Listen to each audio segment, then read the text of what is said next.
Hello children, welcome back.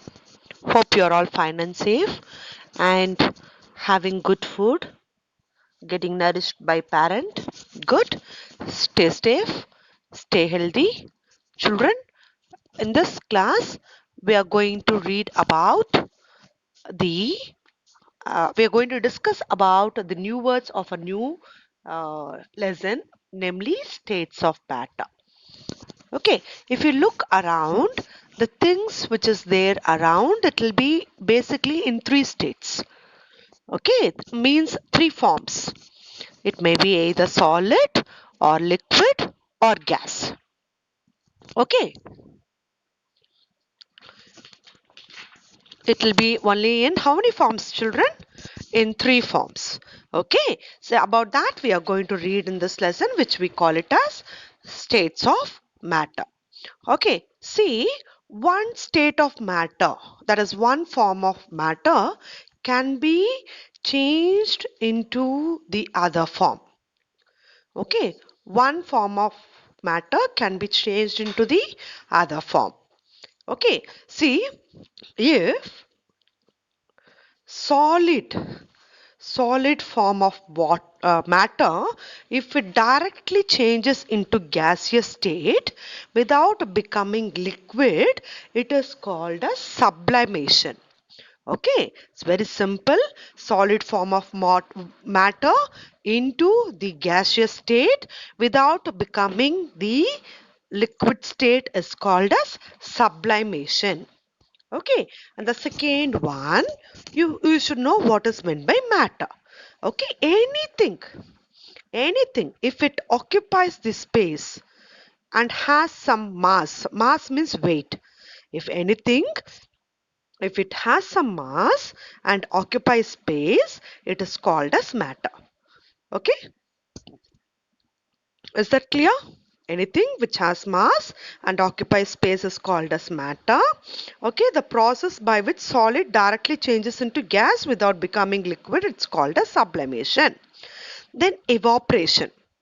Okay, it is a process where liquid changes into gas. See, when we keep boiling the liquid, what happens? It evaporates, no?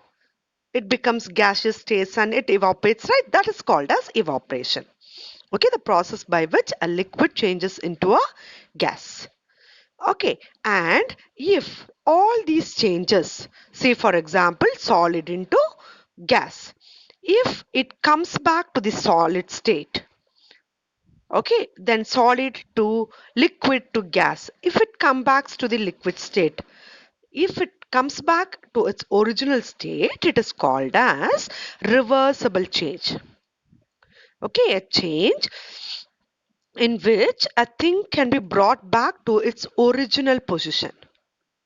Okay, when something comes back to its original position, it's called as what? Reversible change. Okay, see, we are burning the candle. Okay, after it gets solidified, it comes back to the solid state. Okay, from liquid state, it comes back to which state? Solid state. It is called as what? Reversible change. Okay, the second one, see, we break the egg and make the omelette. Can we get back the egg? No, we cannot. That sort of change is called as irreversible change. If you are not able to get back to its original state, it is called as what? Irreversible change. A change which cannot be undone or in which a thing cannot be brought back to its original position. Okay, when something cannot come to its original position, it is called as what? Irreversible change. Okay, then condensation. The next new word is condensation. It's very simple.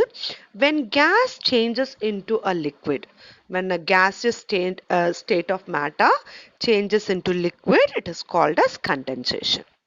Okay, sublimation is solid into gas. Okay, and gas into liquid is condensation. Okay, liquid into gas, it is evaporation. Anything which has mass and occupies space, it's called as matter. Okay, if it comes back to its original position after change, after certain stage, if it get back to its original position, it's called as reversible change. If we are not able to get back to its original position, it's called as irreversible change. All this we are going to read in this new lesson. Is that clear, children? Okay, bye. Take care.